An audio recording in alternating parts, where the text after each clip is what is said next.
Ready to go? All right.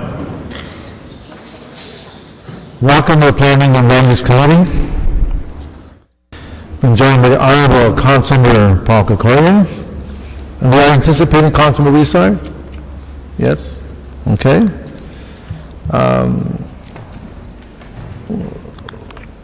Today's agenda, we have 5 items. But we do know number 4 has generated quite a bit of interest and quite a few public comment cards. And what we'll do is today we will cover the public hearing portion, and then we'll continue the item for a week and allow the staff to digest what has been said and give us feedback as we proceed down through this process. We do have several items though that we need to cover that also have public comment cards. Since 1 and 2 are closely related, what I'd like to do is take 1 and 2 together. And if we can have the staff come up and give us a report. Just a few housekeeping directions. As you can tell, the acoustics are terrible in this room. It's hard to understand, unless you're a great lip reader. But that only requires that we take our conversations outside. So the gentlemen that are speaking in the back there, folks, if you'd like to take a conversation outside, we would very much appreciate it. The ambient noise makes it that much harder. If you really feel compelled to have a conversation, please take it outside. Been joined by Councilmember Hillside. Welcome, sir. So let's get started with the staff, and we can read into the record 1 and 2, please, Roberto, and then they'll have staff come up. Sure. Councilman, item 1 is a motion, Reyes, Garcetti, Perry. It's instructing Building and Safety, Planning, and the City Attorney to prepare an ordinance that would expand the applicability of the Cal Green Code to the city's green building ordinance. And item 2 is a motion, Garcetti, Reyes, Smith, Zine. It's instructing Planning, City Attorney, and Building and Safety, and the Fire Department, again, to do an ordinance that would be noted as a solar zoning ordinance. And I believe these 2 motions go to the Code Studies Division. Okay, good afternoon, sir. Please give us your name and who you represent. Good afternoon. My name is Osama Yunin. I'm with the Department of Building and Safety. Okay. I'm here to brief you on the motion regarding the Cal Green Code. I know it's a little difficult, but if you can do your best to speak into the microphone, we'll hear you a lot better. Sorry. My name is Osama Yunin with the Department of Building and Safety. I'm here to update you on the motion regarding the adoption of the Cal Green Code. Earlier this year in January, the state of California adopted the first in the nation a green building code. It's referred to as the Cal Green Code. And this code becomes mandatory this coming January 1st, 2011. And as a city, we must start enforcing this code by January 1st. This code has 3 parts to it. It has mandatory requirements, and every project must adhere to these requirements. It also has voluntary requirements, and they're not mandatory unless, as a city, we adopt them by ordinance. And the third portion of it is it has a tier system, tier 1 and tier 2, and these are higher standards of green. And again, these are voluntary tiers. The City of Los Angeles in 2008 adopted a green building program, and it required certain type buildings comply with the LEED rating system at the minimum level, which is the certified level. This program is still into effect, and if we don't do any modifications come this January, a project would have to comply with the Cal Green Code as we adopted, plus they would have to comply with our existing program. And each project, therefore, would have to go through 2 separate departments, namely Building and Safety and Planning, and show compliance with similar requirements. And I think that we believe that would be not good for business, plus would be 2 departments doing the same thing. So we are working with planning right now to sunset our existing program and modify the Cal Green Code to encompass our existing green program and make it actually stronger than what it is. Okay. As we go through the adoption process, our criteria is going to be to expand the scope of the Cal Green program. So we are actually strengthening our existing program, and we are working with other cities in the jurisdictions in the county to make sure we have similar requirements to make it more business friendly for the development community.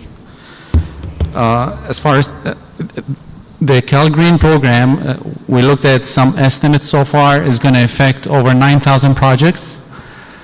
And for that, building and safety will have to get some staff to do the proper enforcement. But we have not come up with a staffing level yet. To do this enforcement, we will have to recuperate our cost, and we will be proposing 10% fee for enforcing this code, and this is 10% of the plan check or the permit fee. And we will be coming to you shortly with a draft ordinance. That's it. Thank you. Okay, in terms of the, let's do this. We'll put the comments card, and then we'll ask questions, Okay. and we'll ask you to come back up. All right. We have 3 cards on this, item 1. Roberto, maybe we can do item 2 as well, and we can knock out the public comments from both 1 and 2. Sure. Item 2, Councilman, is again a motion. It has to do with a request to prepare a solar zoning ordinance. Okay. So I believe maybe someone from Code Studies is here. I'm not sure. All right. Yeah. Can I have the answer? Good afternoon, members of the committee. Alan Bell, the Planning Department. This motion responds to a recently enacted state law, and the state law would require the city to make provisions to allow solar devices, solar energy panels that may conflict with local regulations to provide an exception from them. So under this work program, we would simply write an ordinance that would expressly comply with state law provisions. Okay, thank you, sir. We're rather distinct, but similar in terms of putting together this ordinance. So let's go to public comment. I have Bob Ferson for item number 1. Good afternoon, sir. Please give us your name and address. My name is Bob Pearson. My address is 4030 West 168th Street, Lawndale, California. I'm here to represent the engineering and architectural community. Mr. Chairman and fellow council members, there is no question about the fact that Cal Green goes a long way towards a sustainable future for the Los Angeles. However, the proposed motion should be careful about the impact on LA's fragile building and construction industry.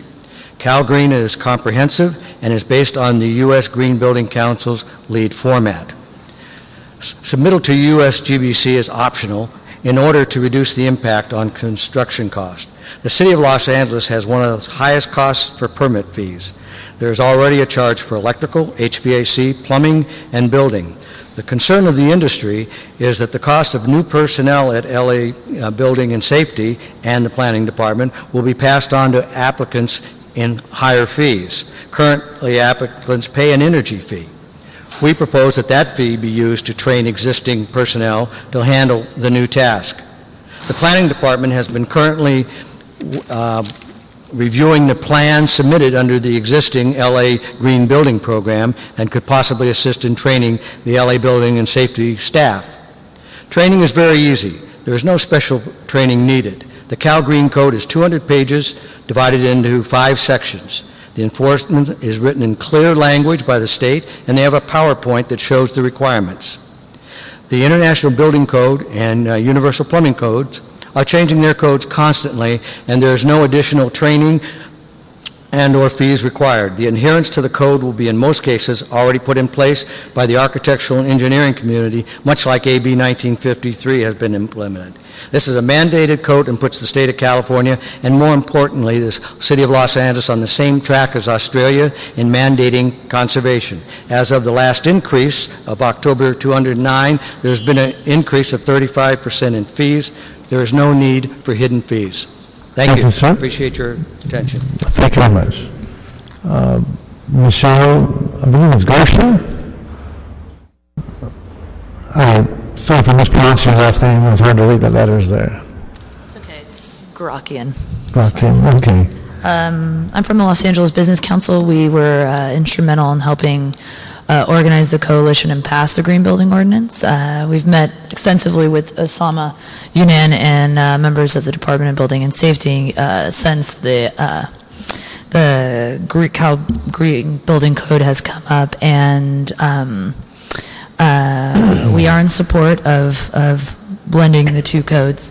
However, we do want to make sure that the Department of Building and Safety and the Planning Department keep the incentives that have been set in place in order to encourage the additional Tier 1 and Tier 2 voluntary programs within CalGreen, and also start exploring some solar-ready requirements for the Green Building Ordinance, for the CalGreen Ordinance. And that is our thoughts. Thank you. Thank you very much. Last call is Guy Hippo. Representing District, Councilman Garcetti's office.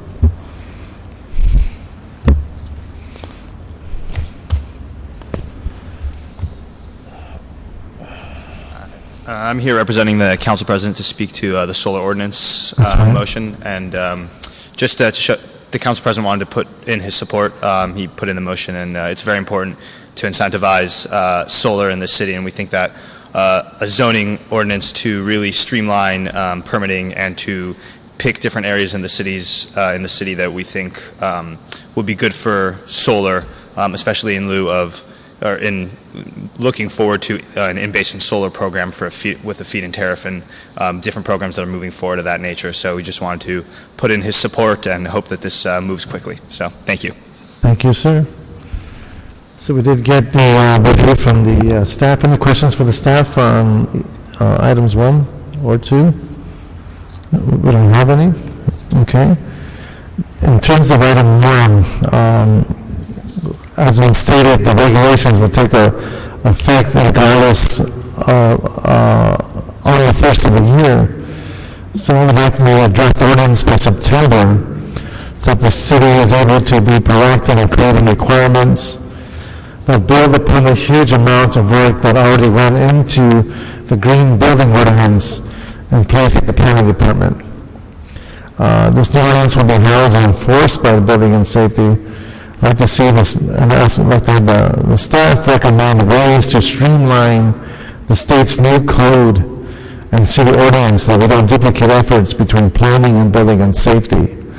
So keeping vigilant as to how each department is processing its documents. I'd like to also instruct the Department of Building and Safety, with the assistance of the Planning Department and the City Attorney, to prepare and present a report and an ordinance consistent with state law as reflected in the California Green Building Code, to expand the applicability of the Cal Green Code to include buildings already covered by the city's existing Green Building Ordinance, and to make recommendations regarding additional requirements to the Cal Green Code.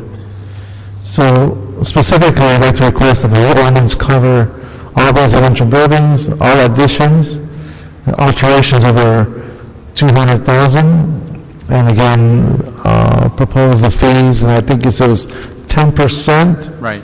of the permit fee. Correct. So there are no hidden fees there.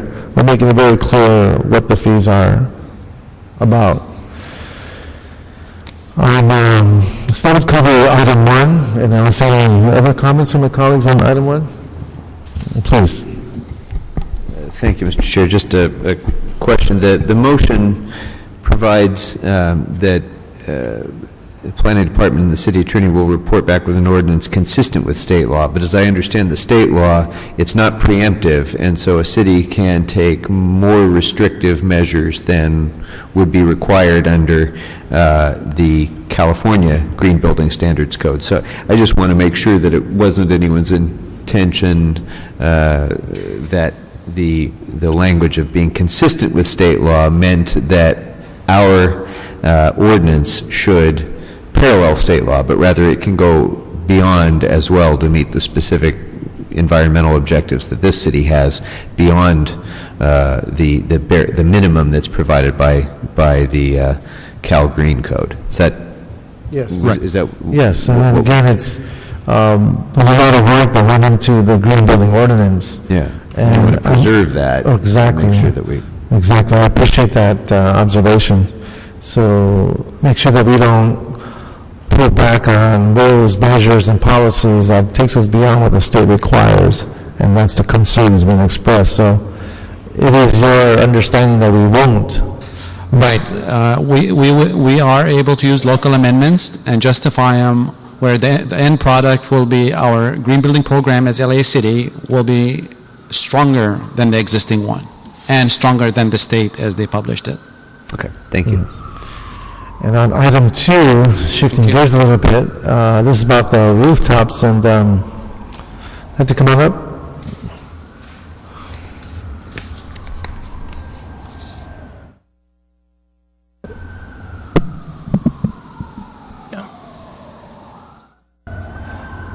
So at this stage,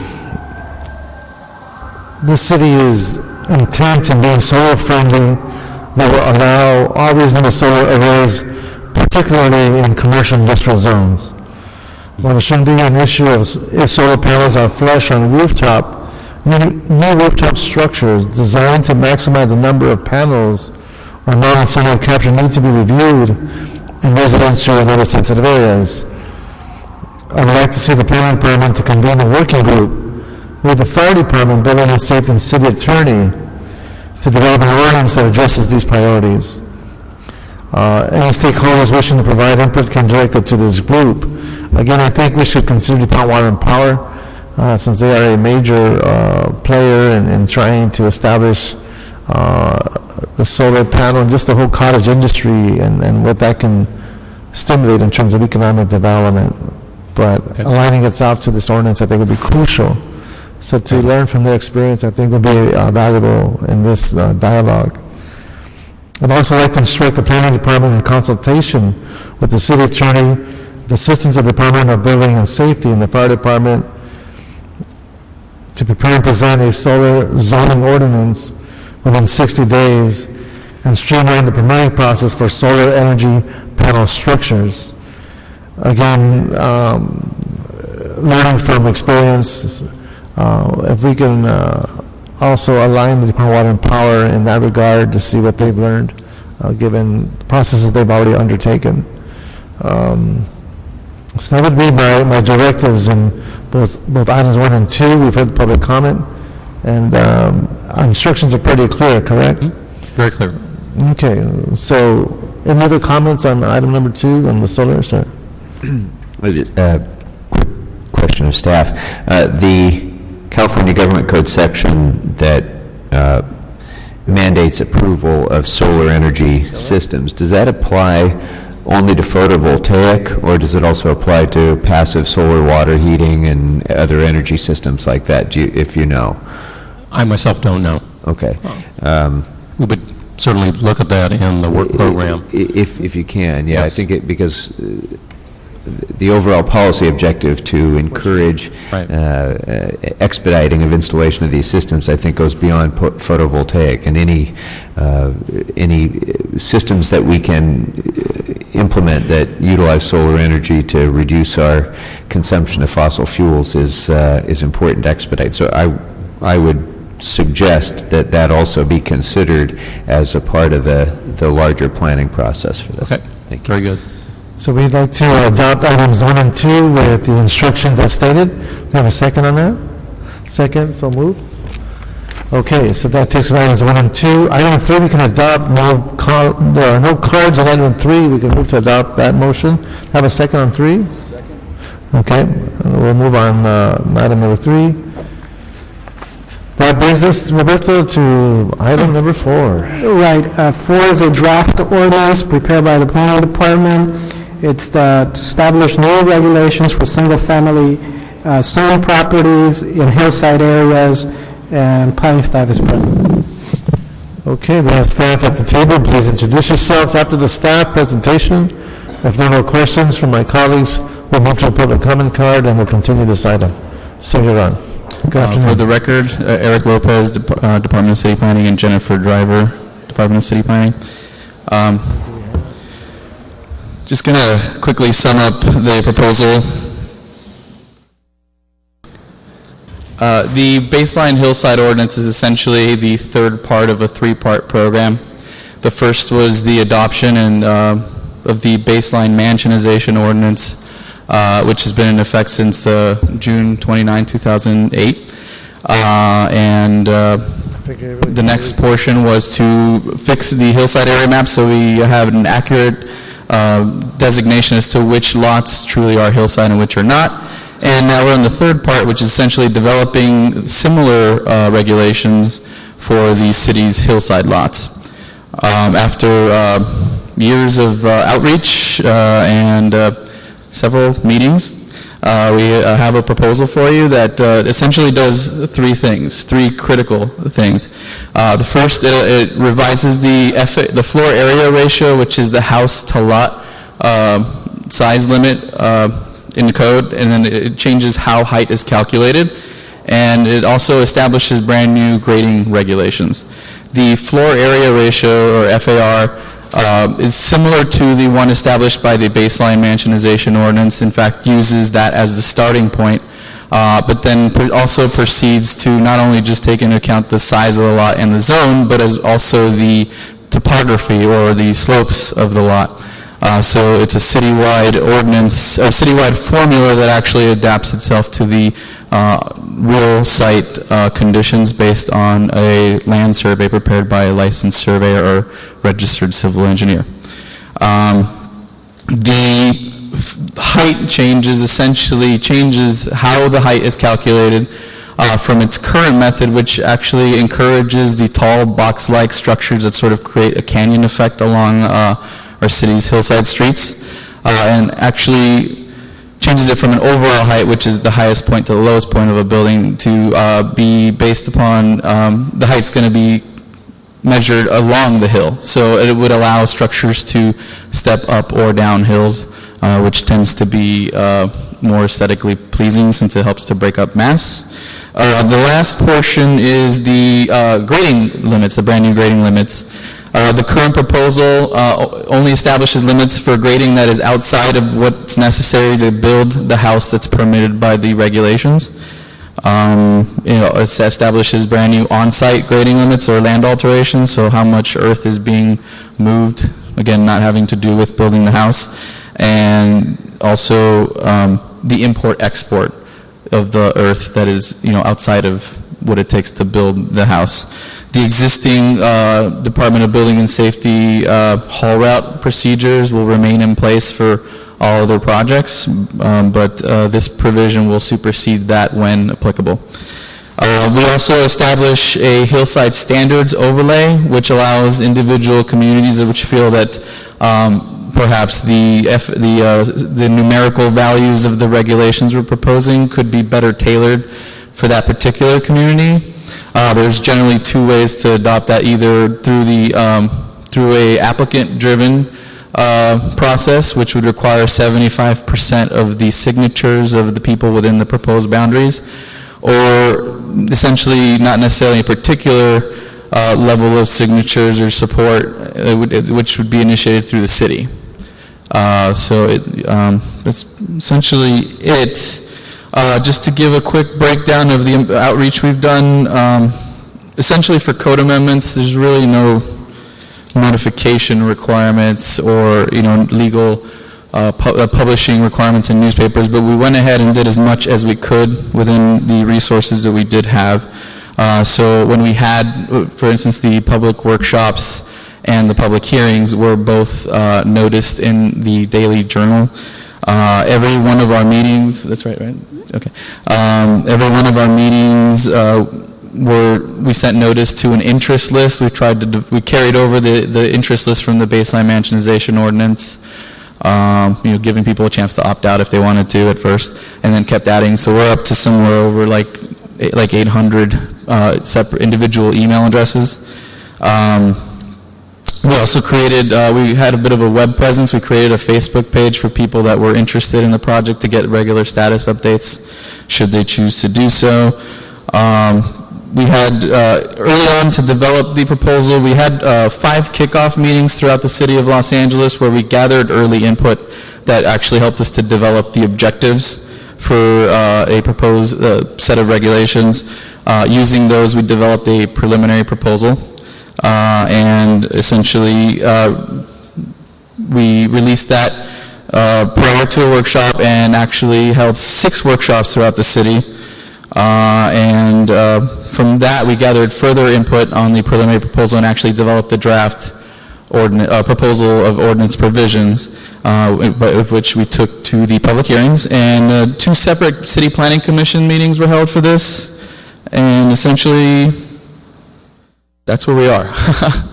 So, Well, I know it's been a long road, and there's so many different communities in Los Angeles, and every geography has their set of challenges, unique characteristics, and so I don't want to say we're almost there, but we're pretty close, don't you think? I would feel as though that is the case, yes. Okay, good. Well, we put a smile to both of you. That's good. Yeah.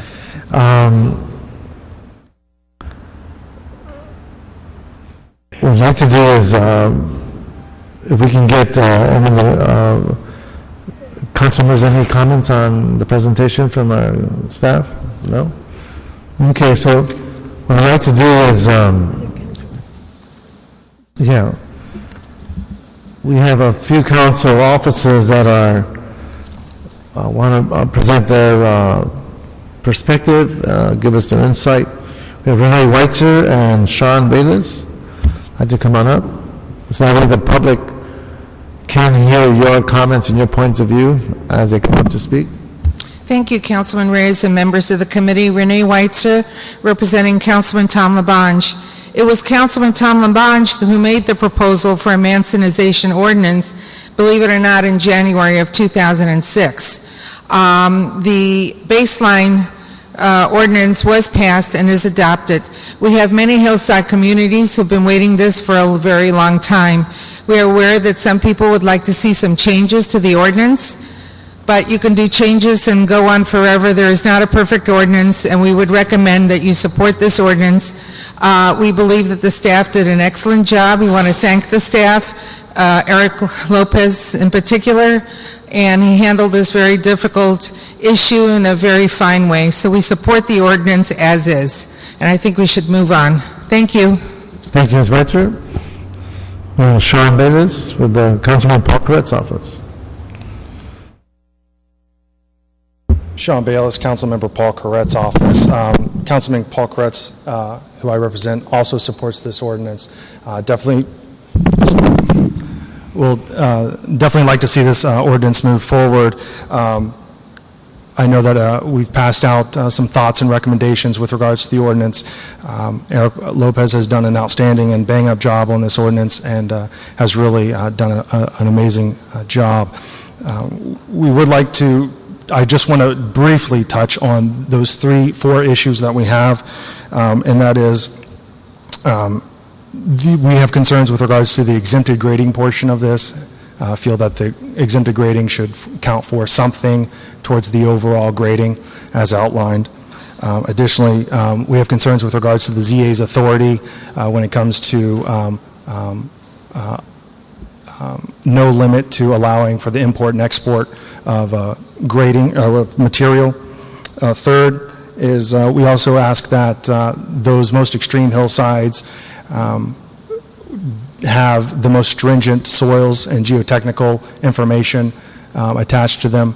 And fourthly is the addition of a an extreme grading, remedial grading exemption into the code for those parcels that have done over 100,000 cubic yards of remedial grading.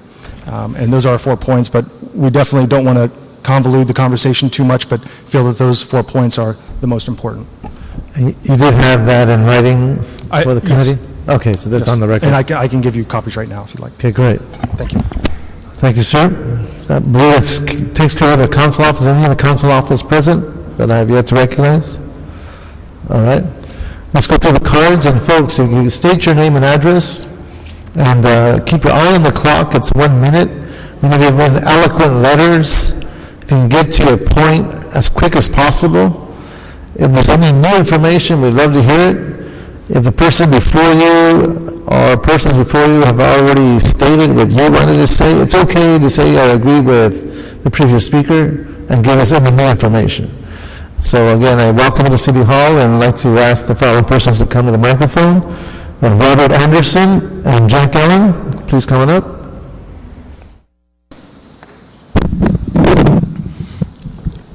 My name is Bob Anderson, 4050 Woodcliff Road, Sherman Oaks.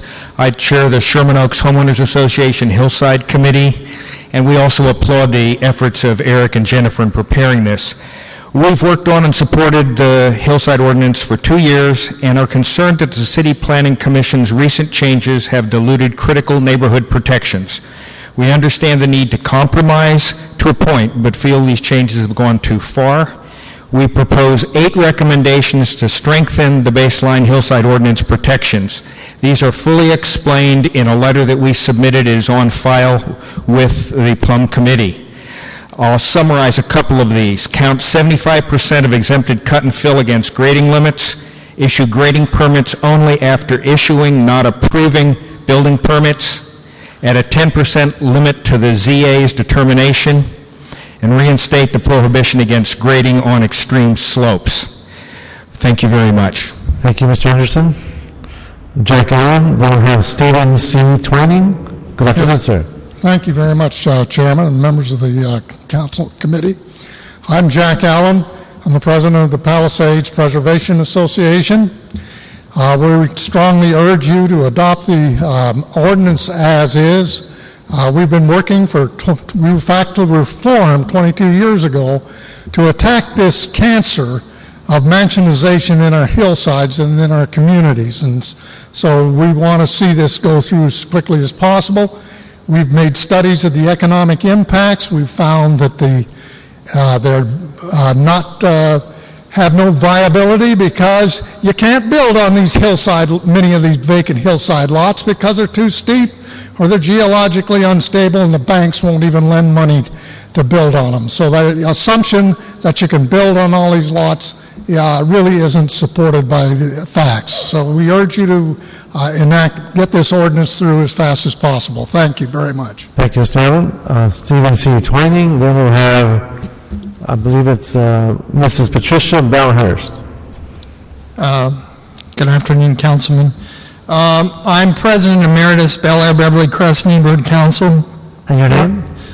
Our Planning and Land Use Committee, I live at 1535 Roscommon Road, Los Angeles 90077. Our Planning and Land Use Committee of our Neighborhood Council voted unanimously to support the city planning baseline hillside ordinance as a good first step toward the implementation of reasonable hillside safety protections and environmental regulations. Our hills are getting raped. Above where I live, a gentleman wishes to move around 68,000 cubic yards of dirt without any, above some 35 homes, without anything for the neighbors below. Our community plan says grading is to be kept to a minimum. What a farce that is. The ridge line, the slope density was reduced in the latest revisions, and I'd like to pass this around. This is the property. Okay, and that's Mr. Twining for the record, correct? Yes. Okay, thank you. Good afternoon, ma'am. Good afternoon, Patricia Bellhurst. I'm going to read this and I'm going to clock it here. I am a 50-year community activist, of which 21 of those years have been dealing with hillsides and canyons as Chairman Emeritus of the Federation of Hillside and Canyon. The baseline ordinance will not have a negative impact on the economic future of Los Angeles, in spite of the misinformation that's been circulated. What does have a negative impact on the economy of Los Angeles are the following: abandoned constructions which currently litter our hillsides area being torn down at taxpayer expense, draining the limited resources of building and safety. An example are 5 properties in the Hollywood Hills which have been abandoned since the year 2003. Construction sites left gaping holes in ground, vacant all over the city because the developer went bankrupt. Potrero Canyon, all 3 of you are too young to remember, but in 1963, about 20 houses came down a canyon. It has cost the city to date almost $100 million, and the clock is going. Anyway, thousands of condo projects and specific dwellings now going as rentals are not generating any taxes. Thank you for your time. Thank you, ma'am. Kent McCord, George Wolfberg, and Will Wright. Good afternoon, Mr. McCord. Good afternoon.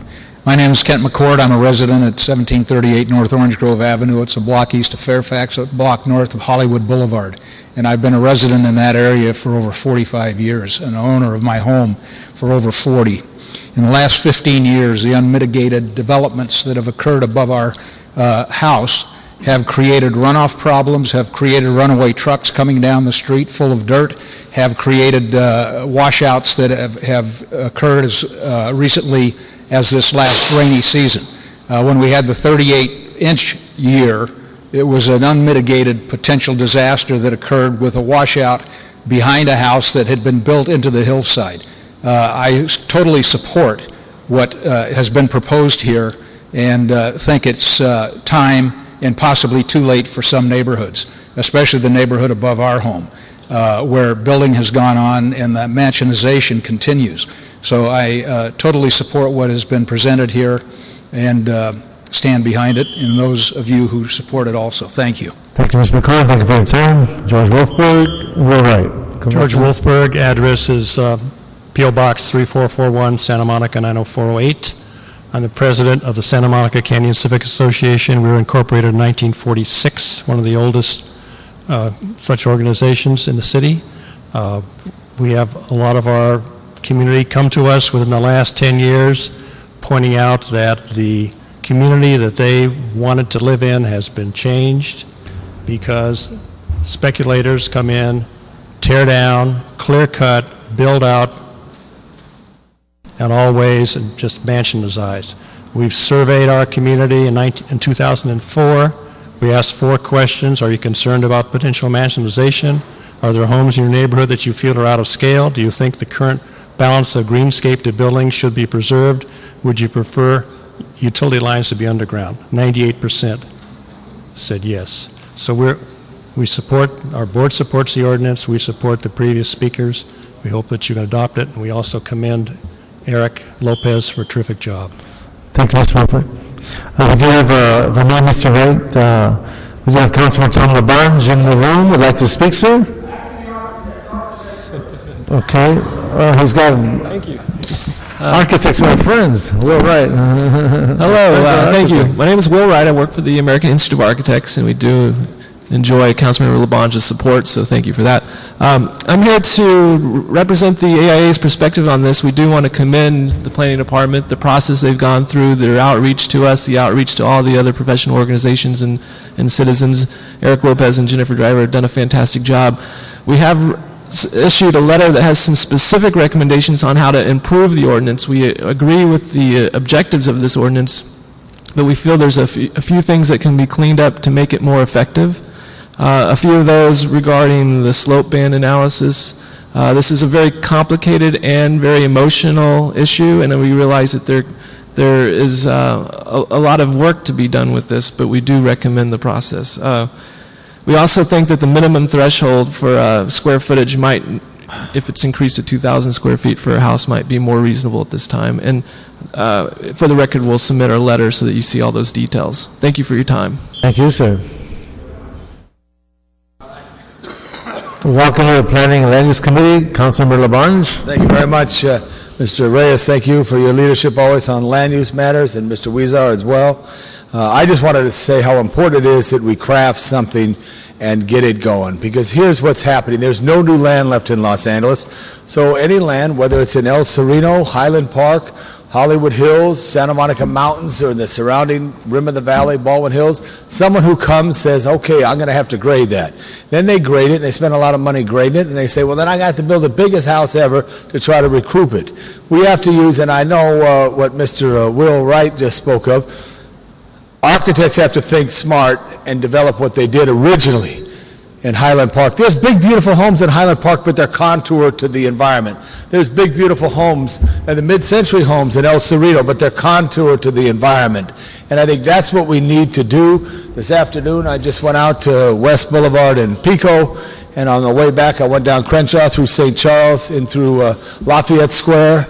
Beautiful homes, designed big, but designed with setbacks and a way that makes it feel special. Now, I know 1 Adam 12 is here, and 1 Adam 12 been on a lot of calls. So Mr. McCord, right? Yes, that's right. And I don't think he would probably write a lot of citations if he was still on the police department, because people just overbuild the property.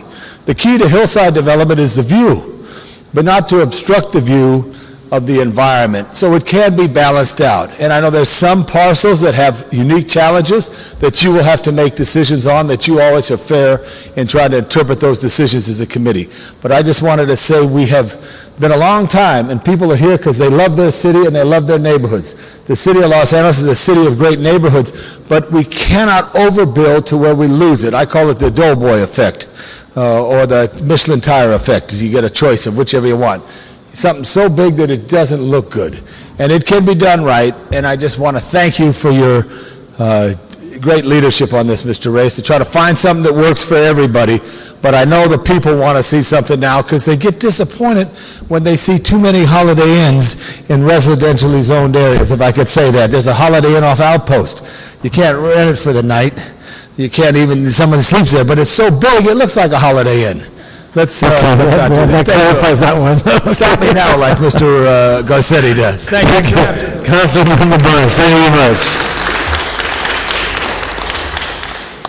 So structures that look like Holiday Inn, not the Holiday Inn, okay. Okay, we have our next set of speakers. I believe it's Saeed Kashani and Sahaz Ansar. Like to come on up, sir? Thank you, Councilman. My name is Saeed Kashani. I live at 17642 Tremonta Drive, which is in this hillside area. And I believe that the ordinance needs some changes before it should be adopted. It is far too restrictive. This ordinance is being presented as an extension of the mansionization ordinance. But in fact, this ordinance is twice as restrictive as the mansionization ordinance. The minimum area of a house under this ordinance is only half that of the mansionization ordinance in terms of the absolute minimums. This ordinance takes the mansionization restriction and then applies a percentage to make it too small. The only effect of this ordinance is to decrease the values of most small lots in the city because people will not be able to build a house that is reasonable in size. On a 5,000-foot lot, your minimum is $1,250. That's too small. All you will do with this ordinance is make it easier for the super rich to buy up multiple lots and build as big a house as they want. It will deprive small landowners from being able to build their houses. Thank you very much. Just give us your name and address. Good afternoon. Sanaz Afsar, 800 West Church Street, Los Angeles, California. I would like to object to this proposed hillside ordinance. It will make it too difficult and expensive to build, rebuild, and renovate the houses. This will also cut down the businesses and also the construction fee for the city of Los Angeles. As a designer and the architect, the business is suffering as the recession started a couple of years ago, and also this will more cuts the businesses for my employee, the other employees, and all the contractors that they're working and making a living in the city of Los Angeles. And also, I would like to see what's the vision for the future is as the council is moving forward for their vote on this Hillside ordinance. Thank you so much. Thank you for taking the time. We also have another councilman with us today, and I'd like to welcome Councilman Paul Koretz. Are you here? There you are. Good afternoon, sir. Welcome to the Plum Committee. Thank you, Chairman Reyes and members. I appreciate the opportunity to speak on this, and I'm here to express my strong support for prompt enactment of a Hillside ordinance. We've waited too long for this ordinance, which will protect some of our most valuable natural resources, our hillsides, and protect our neighborhoods from development that is both out of scale and intrusive. Most of the undeveloped properties in the city are in our hillsides, and from my perspective, many of these developments are too large, and many are also somewhat precarious and dangerous. A lot of them are taking place on what I would have considered years ago unbuildable lots, except that people are building on them, and in many cases, I think, at danger to themselves and their neighbors. I particularly think we need to strengthen grading protections, and I ask that you look at all these things and just personally reiterate the importance of this ordinance and ask you to pass it expeditiously. Thank you very much. Thank you, Councilman. Thank you for joining us today. Carol Sidler, Stan B. Poster, and Gary Mullen. Please come up to the microphone. Good afternoon, ma'am. Good afternoon, Honorable Council Members Reyes, Huizar, and Krikorian. My name is Carol Sidlow, P.O. Box 11505, Los Angeles, California. I'm a longtime Hillside property owner and resident, an important distinction. During the Northeast Zone Change Plan hearing, there were several impassioned remarks made by you, Chairman Reyes, and you, Councilmember Huizar, before your time, Councilmember Krikorian, but I'm sure yours would have been as impassioned. Councilmember Huizar, you stated that the ordinance was the right thing to do for the community good, and that you didn't want to sit here as a council member 5 years from now, 10 years from now, when we continue to build out of character, continue to build these big, ugly boxes on our hillsides and say, I could have done something about it. Chairman Reyes, you said growing up in Lincoln Park and Lincoln Heights and understanding what a relief it is to have those historic and precious hillsides evolve in a way that do not take away property rights, but also to ensure the ecosystem for our grandkids. I couldn't agree with you more. Thank you for your support of our sister hillside, and thank you for your support on this ordinance. Thank you, ma'am. Next. Council member, I'm Stephen Poster. I live at 8862 Wonderland Avenue. I'd like to speak about public safety. Our hillside communities, mostly designated by the city as very high fire severity zones, have been developed without appropriate infrastructure improvements, especially with respect to roadway width. Many of our hillside communities do not have good fire hydrant access, and in some areas there is concern regarding adequate water resources. Water mains, some constructed in the 20s and 30s, are overtaxed and breaking down. The conditions of the roadways, width of the roadways, areas built up without any secondary access are extremely dangerous to public safety. I live on Wonderland Avenue below West Crescent, a substandard street less than 10 feet wide in places. One fatality has already happened because of this problem. Every developer that has tried to build above us has claimed hardship to have to bring the streets up to safe standards. There are many streets in our hillside communities that are substandard, where any development without appropriate infrastructure improvements would put our neighborhood at risk. This new ordinance would go a long way to protecting our city from many of these dangers. Thank you. Thank you, sir. Next speaker. Good afternoon, ladies and gentlemen. My name is Gary Manion. I represent Tofal LLC. I have one of the small lots in Pacific Palisades. It's 5,000 square foot lot. And over 20 years, I've been trying to build on it with hundreds of thousands of dollars of expense. And I was forced to buy the lot above me because the city codes will not allow me to put enough caissons to build safely, which they require 1.5 times to support the entire hill above me. People who have homes there, they have 12 by 12 foundations, and they object us to build our homes. I think that the financial effect and study has to be done on the people who have spent hundreds of thousands of dollars, and no study has been done while the city is scaling down. They're trying to close the offices. There's no construction job, and this is a financial hardship for everybody in this city and should be very carefully studied before this ordinance will be passed. Thank you. Thank you, sir. We have Alan Kishbo, Tony, I believe it's Tucci, and then Rosemary Manzar. I apologize, I mispronounced your name. Good afternoon. You did a fine job. Council members Reyes and Huizar and Krikorian, I have submitted a letter to you, which is probably circulating. We agree generally with the comments made by the Sherman Oaks Homeowners Association, and would like to specify that maybe three elements within the ordinance need to be spelled out in terms of their definition. For freestanding retaining walls, notching, and landform grading, there needs to be a real adequate definition for those things.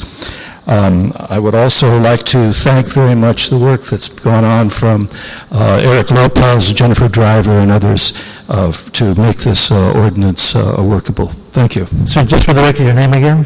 Say again? Your name again for the record. I'm sorry, Alan Kishbauer.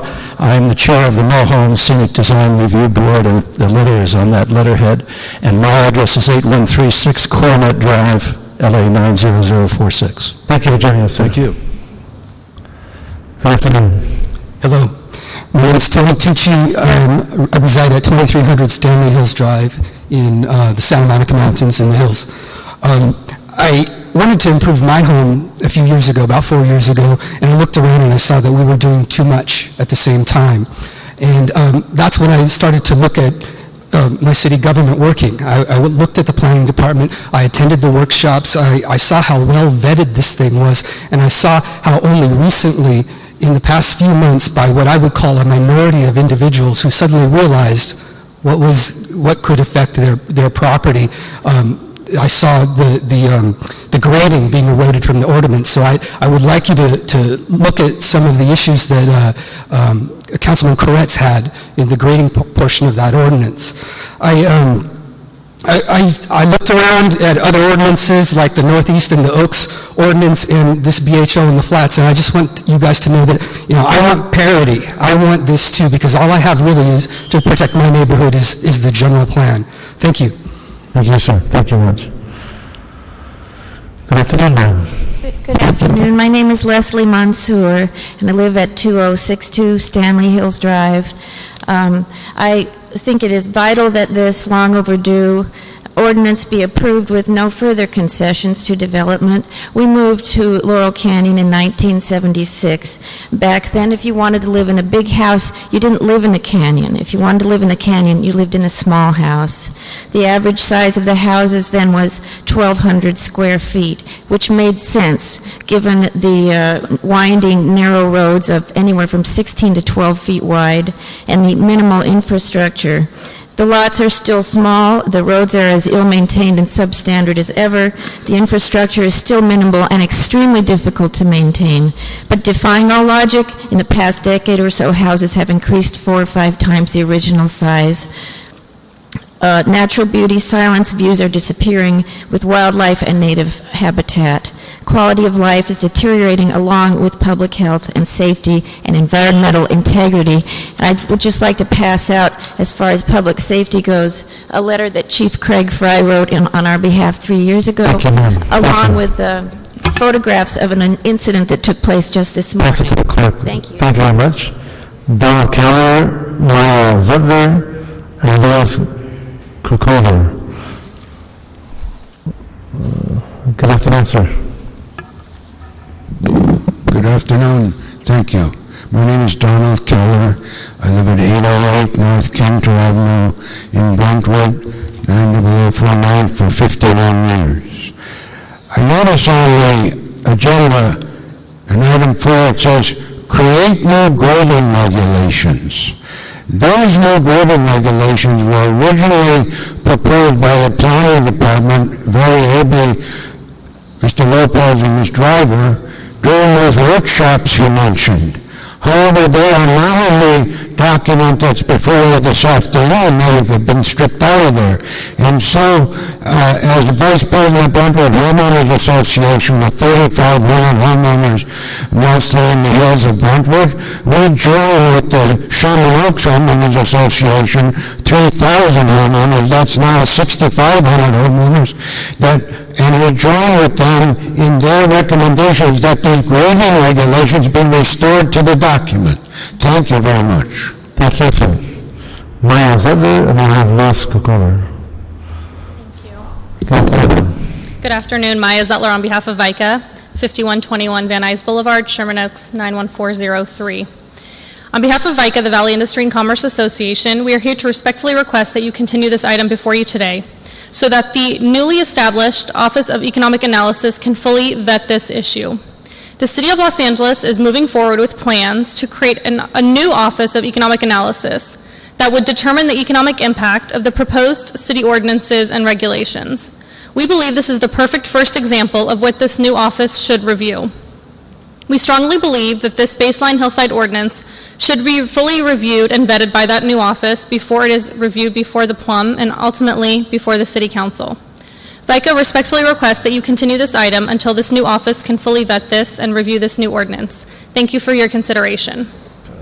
Thank you. Good afternoon, sir. Good afternoon, council members. My name is Louis Krokover, 5110 Valjean Avenue, Encino, California. In May of this year, the Neighborhood Council for Encino and the Plan Land Use Committee voted unanimously to support the measure as presented by the Planning Department. I and other members of the Planning Committee for Encino have worked diligently with Eric and Jennifer in recommendations and support of this action, and we turn to you and the rest of the council members to pass this, get it moving forward, and then we can adjust it as we go along. But we need to get something acted now. Thank you. Thank you, sir. We have Diane Rosen, Donald Lowe, and Henry Buckingham. Like to come on up? Good afternoon, council members. I'm Diane Rosen. I'm the chair of the Planning and Land Use Committee of the Encino Neighborhood Council. And I must applaud Eric and Jennifer. They have done a tremendous amount of work of getting out to the public. They've been there, they've answered our questions, and Sean Bayless, our councilman's deputy, they have been outstanding. We approve, as Louis said, the motion to go ahead with this project. We do have two concerns. One is the retaining walls, the length and the height of them, and the other is the ridge line protection. Those were withdrawn, and I don't understand why. They need to be addressed. They're very important issues. Thank you. Thank you. Come on up, sir. Hi, my name is Henry Buckingham, 1835 Rotary Drive, Los Angeles. I own a small lot in Silver Lake. It's about 5,800 square feet. And speaking as a lot owner and as an architect, in general, I'm sympathetic with the proposed draft ordinance. I've been to some of the workshops that Eric and Jennifer conducted, and I think they did a good job in drafting the ordinance. I just want to take issue with a couple of relatively minor provisions of the code. One is the way the slope is calculated. Essentially, once you reach a 1-to-1 slope, development goes to zero, and I think that basically the allowable area should follow the same gradual ratio that slopes leading up to 1-to-1 follow. And then the other issue is with grading. I think the grading on-site grading, non-export grading should be a little eased on. Thank you. Thank you very much. Donald Lowe, Maria Sue Rosen, and Andrew Sussman. Good afternoon, sir. Thank you. I'm Donald Lowe's, 2037 Benedict Canyon Drive. I guess I realized it more when I filled out the card, said who you're representing. I'm here representing, aside from the volunteer groups I've been in, I think I'm representing my grandchildren and your grandchildren.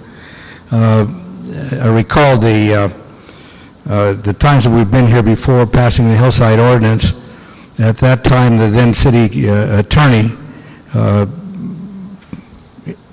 wrote a wonderful piece that said, the Santa Monica Mountains are an asset for everybody, not just those people who are in it, those people who look up at it, those people who come to Southern California to visit it. And the purpose of the Hillside Ordinance was to protect it.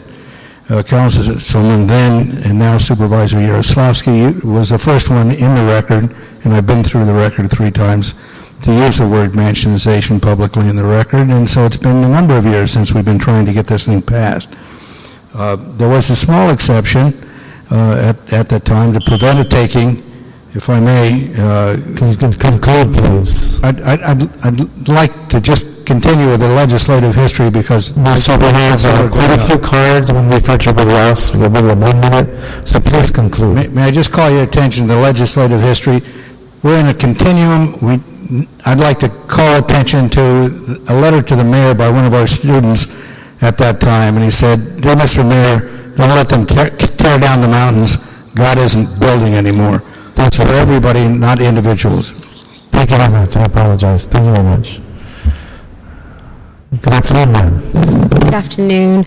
My name is Wendy Sue Rose, and I appear before you today representing Upper Mandeville Canyon Association, located in the Santa Monica Mountains, which has and continues to strongly support the Baseline Hillside Ordinance. Community plans gave us hope for character and scale consistency in hillside development, but as technology advances have made it easier to build into the natural hillsides, we have seen the wholesale destruction of our hillsides without limits by right. This has harmed the environment, created safety hazards, and degraded the quality of life for hillside dwellers. The Baseline Hillside Ordinance was drafted in response to concerns expressed by its citizenry. These problems have become so pronounced that this local ordinance has drawn the unusual attention and strong support, not just from our own City Council member Bill Rosendahl, but also from State Senator Fran Pavley, Assembly members Brownlee and Fuhrer, the Santa Monica Mountains Conservancy, and County Supervisor Zev Yaroslavsky. I have submitted those letters to you. We ask that you adopt the Baseline Hillside Ordinance, but in doing so, we ask that you reinstate the more protective grading requirements. We support the Sherman Oaks Homeowners Association letter. Thank you. Thank you, ma'am. Next speaker. Hello, I'm Andrew Sussman, architect. Also, I'd like to an extra minute. My wife is here, and she, Unique, is giving me her minute. I'm sorry, one for a person. Anyway, I just want to comment that these ordinances and documents are given to the architect, and then the homeowner gives me their wishes and their desires, and I put it into drawings, and then they're built. And what I'm like to comment on is the guaranteed minimum square footage. Everyone's talking about mansionization, and I think we're all in agreement that we're opposed to that. The way the ordinance and rules and codes are written now, on a 5,000 square foot lot, you can build close to a 10,000 square foot house. The way they're proposed, you're down to a 1,250 square foot house, possibly 1,625 with bonuses. I believe that a 2,500 square foot house is not a mansion and is needed to provide desires and needs of a family. Thank you. Thank you, sir. Level assessment? No? All right. Captain Dale Don, John V. Manley, Maya D. Brown. Please come on up. Good afternoon, ma'am. Hello, Kathy Deladani representing the Tarzana Neighborhood Council. In April of this year, the Tarzana Neighborhood Council passed a resolution that the proposed ordinance is arbitrary and restrictive to our hillside community. We have submitted our concerns and recommendations to that.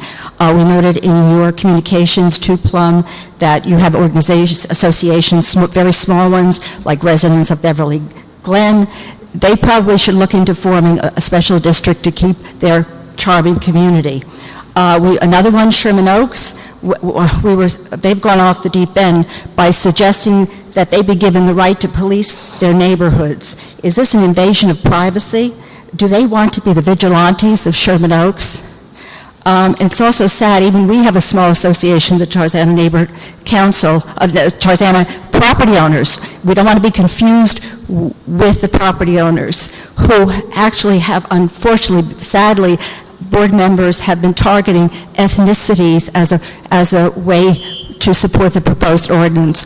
This ordinance is too restrictive and arbitrary, and it can be economically damaging for our community. Thank you. Thank you very much. John Manley and Reggie Brown. Good afternoon, sir. Good afternoon. John D. Manley. Oh, sorry. Johnny Man. I was going to read off of this, but I agree in part and parcel with the BHO. I think it's a great thing. The one issue that is not addressed is, for instance, like the higher end lots, which are the RE40 lots. For instance, we have subdivisions like Beverly Park, Beverly Ridge, Mountain Gate, Calabasas Oaks. Those projects, when in terms of grading, multiple house grading, you cannot define it by cutting or filling 3,300 square feet. Every person here has a right to have their properties protected. But what I feel is a problem with this BHO is that you are now shackling anybody that wants to develop multiple properties because they can't. When you have a 40,000 square foot minimum pad for a house and you say that you can only grade 3,000 cubic yards of dirt, you can't do it. So every property that's out there, all up and down Santa Monica Mountains, will not be able to be built. So the revenue will be lost, and the properties that those people own will also be lost. Thank you, sir. Good afternoon, ma'am. Hello, my name is Maria Dante Brown. I live at 13759 Bayless Road in Brentwood Hills, and I'm here actually at the request of my husband, Mike Leslie, who's a member of the board of the Brentwood Hills Homeowners Association Board, and expressing his support and our support in the community of the Brentwood Hills Homeowners Association for Hillside Mansion Ordinance. We would like to say that, however, we also join in with the letter from the Sherman Oaks Homeowners Association with the concerns that they express, and in particular, or in addition, I would like to add, with reference to concern number 5 in that letter about neighborhood notification and enforcement. It's very difficult right now if you've got a project going up, if you're a neighborhood and you have concerns, you want to find out information, to get information. I know they're required to post notices and, stating with the project number on it. They rarely do or frequently do not. It's very difficult. I'd like to see increased enforcement of that kind of a violation, or increased requirements for community notification to make it easier for the community to make sure that the conditions are being followed of the ordinance. Thank you. Thank you, ma'am. Michael Muhammad. Tom Subnock. And David Garfinkel. Please come on up. Good afternoon, sir. Good afternoon.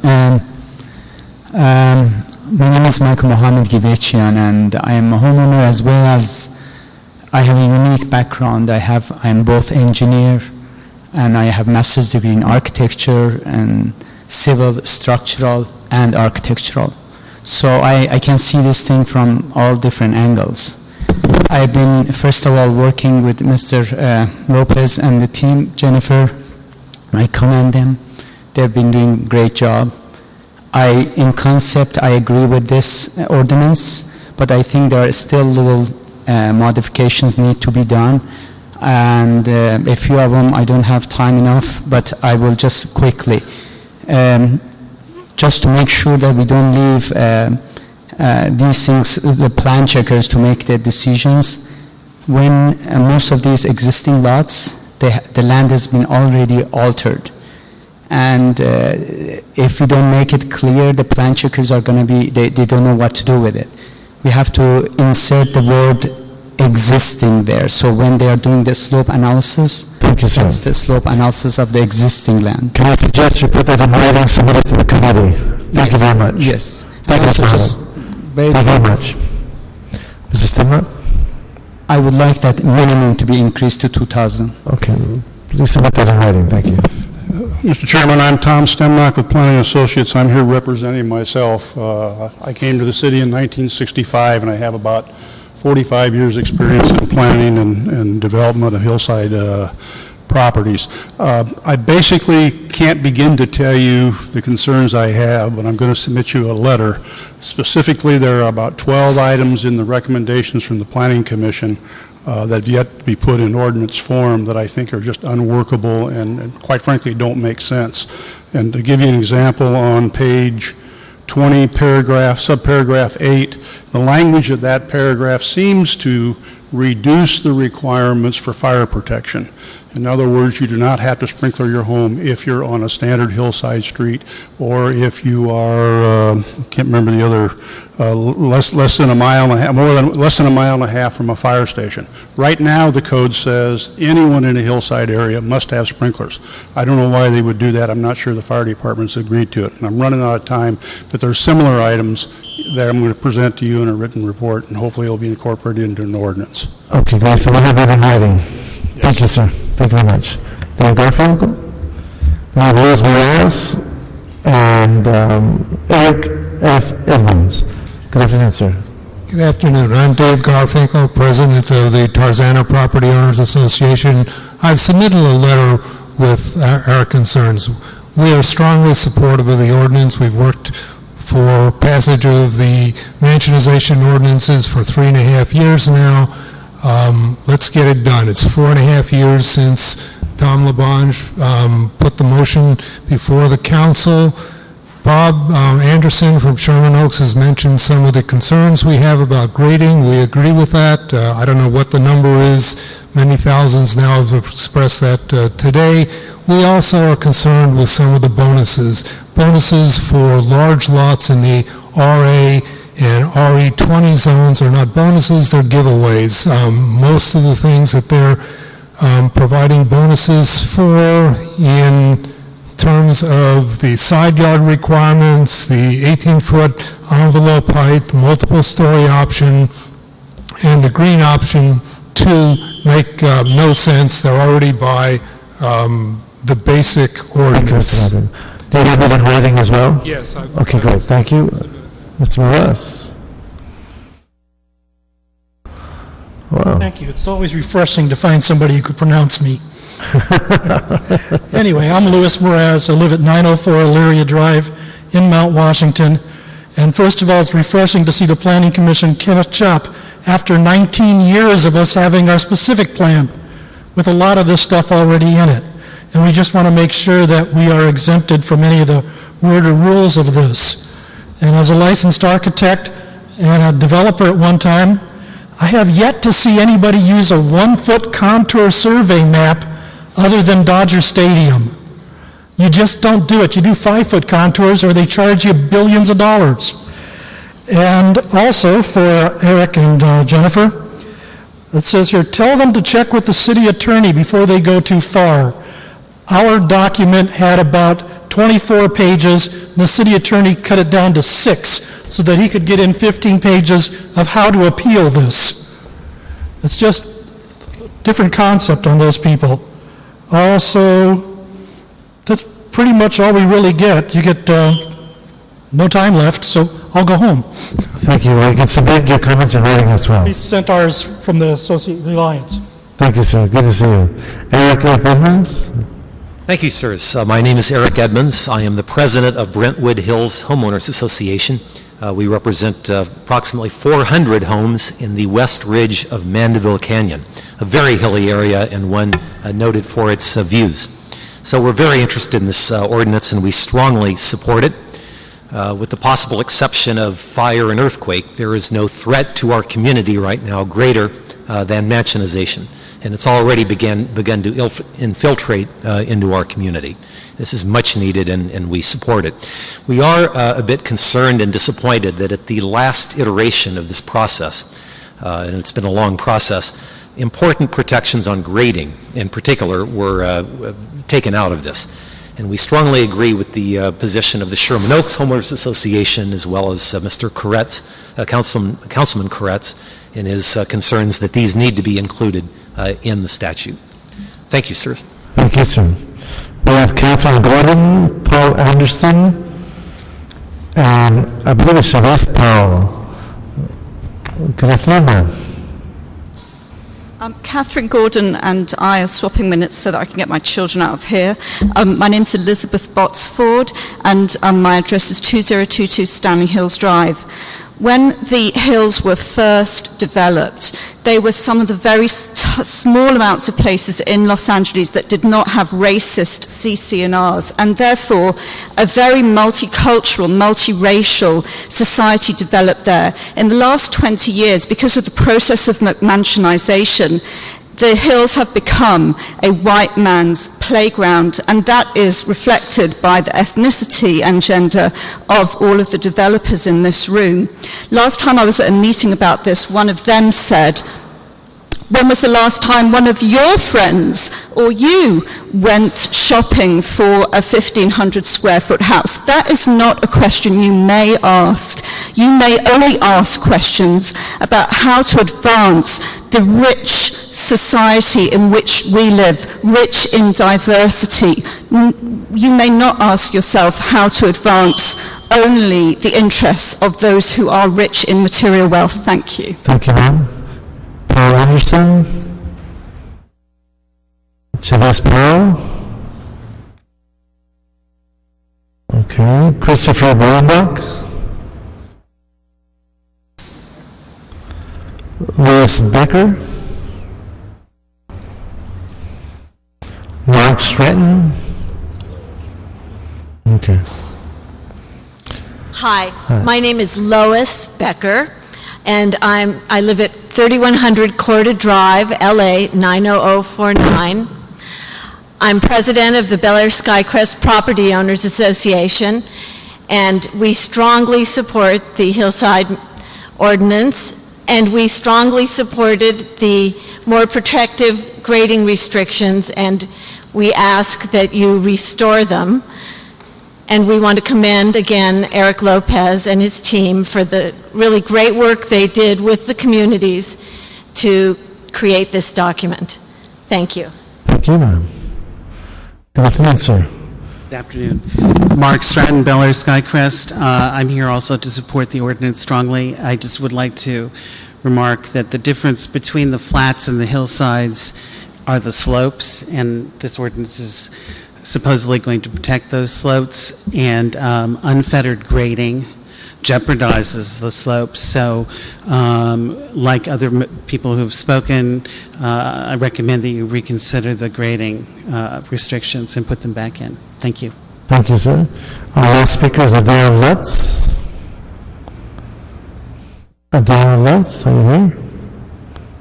Ah, there you are.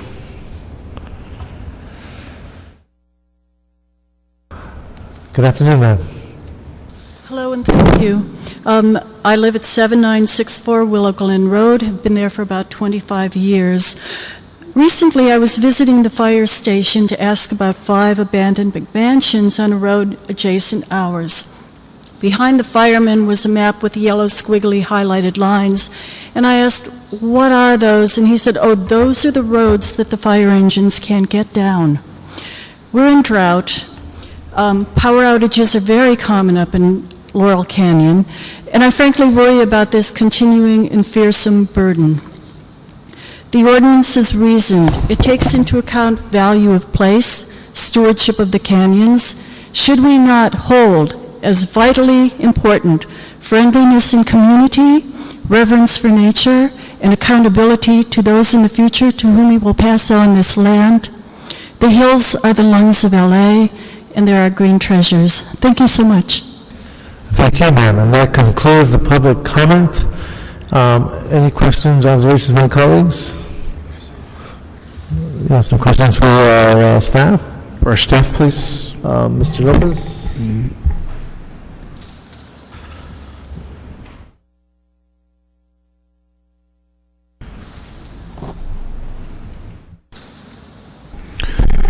Mr. Lopez and the planning team, thank you for bringing this forward, and I too fully support this ordinance. I know it took a lot of time, but many of us have mentioned that this is long overdue, and one of the reasons it's long overdue is because I think there was a lot of community input and a lot of groups to meet with, a lot of community meetings, and so thank you for your efforts in doing that, because we do need as much input as possible from the community to move this forward. at the end of the day, not everyone's going to be happy with what we see. I mean, you're going to try to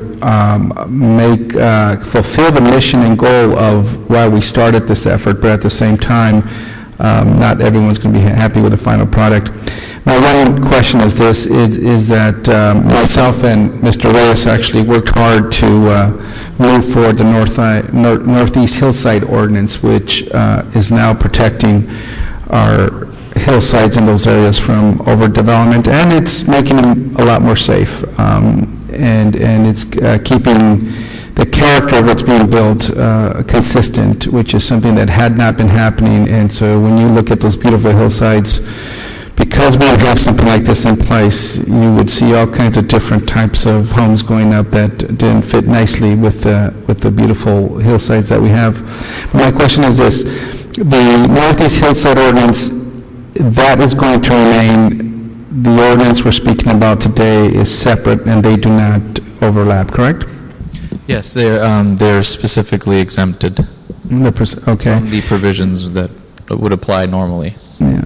And like with any ordinance, we've encountered some lessons learned. There are some tweaks we have to make in the Northeast Hillside Ordinance. We've had some issues at the counter where it was some of the provisions were difficult to explain or to know exactly what was going to be the building requirements. I would just ask that as a report back, if we could get back a report from the planning department on any recommendations you may have on tweaking the Northeast Hillside Ordinance.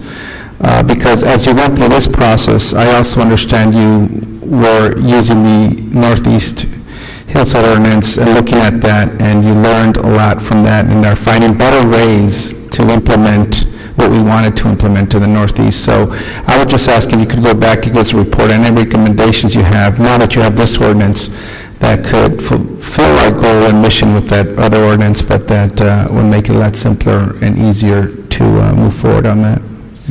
Yeah, just to clarify, would they be like policy changes or just clarifications as to the application of the rules? The application of the rules, yeah, that's really pretty much it. There have been some small adjustments that small homes wanted to make to their parcel lands, but we just need to clarify what is allowed and what isn't allowed. I think some people at the counter could speak with my office and you, and we could clarify those things. But I think they made it a lot more clear in this ordinance, so I want to see if we can move some of that language over there. Okay. And finally, thank you. I think this is very much needed, and I do want to add that there's a lot of people who come to council, that a lot of famous people, and one of the persons that I want to take my picture was with my hero from Adam 12, that I remember running home and watching Adam 12 when I was a kid, and that's one person I wanted to take my picture with when he was in council not too long ago, so it's a pleasure having you here today. Are you going to ask him to say what happened wrong? Point of personal privilege, Mr. Reyes. I'm not sure to put my own memories in there I can. I thought you were going to go 1 out of 12. All right. Councilman Koretz, any observations or?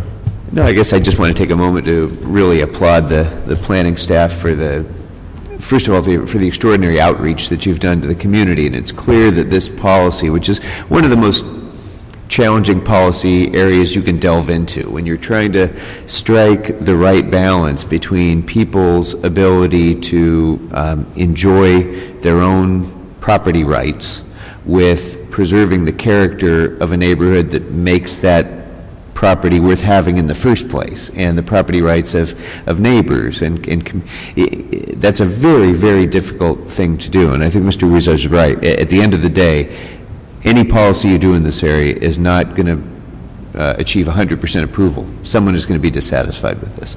But I think you've really done a tremendous job of involving the impacted neighborhoods, and I also want to recognize the outpouring of involvement that we've had here today and over the last number of years on this policy, and especially when I see, for example, the in-depth and thoughtful analysis by the Sherman Oaks Homeowners Association on how to improve upon the policy that is before us, and it really, this is how this kind of policy ought to be made, with the full involvement of the impacted communities. So, I'm looking forward to seeing where we are when this comes back. But I think it just is worth noting that you've done a tremendous job of trying to listen to people, and that's really important to me. Mr. Lopez, could you introduce your teammate? Yeah, sorry, this is Jennifer. Good afternoon, gentlemen. And how long have you been working with the team? It's been about a year and a half, 2 years now. 2 years, and this is the first ordinance you work on? Correct. Okay. All right. That was a steep learning curve, so to speak. Sorry about that. All right, folks, so July 27th, we'll continue to congratulate both of you and the rest of the planning department and their support and getting us to this place. So thank you so much. And if you can bring back any recommendations that we might have heard, we'll continue on. We'll speak to the recommendations at that time. Okay, so just to clarify, just try to get a response to the things that have been raised so far, or are there specific ones that you were thinking about? Like the well, at this time, if there's any recommendations you think we should respond to, let us know.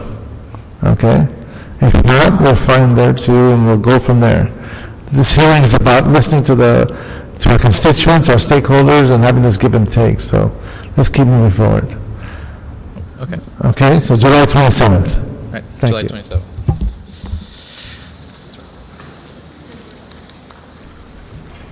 All right. Roberto, anything else? Item 5, but I don't think there's a report this week. Vince, no? There's not a report for today. Thank you, council members. Okay. And public comment. Public comment, seeing no cards, seeing no one else, this meeting is adjourned. Thank you.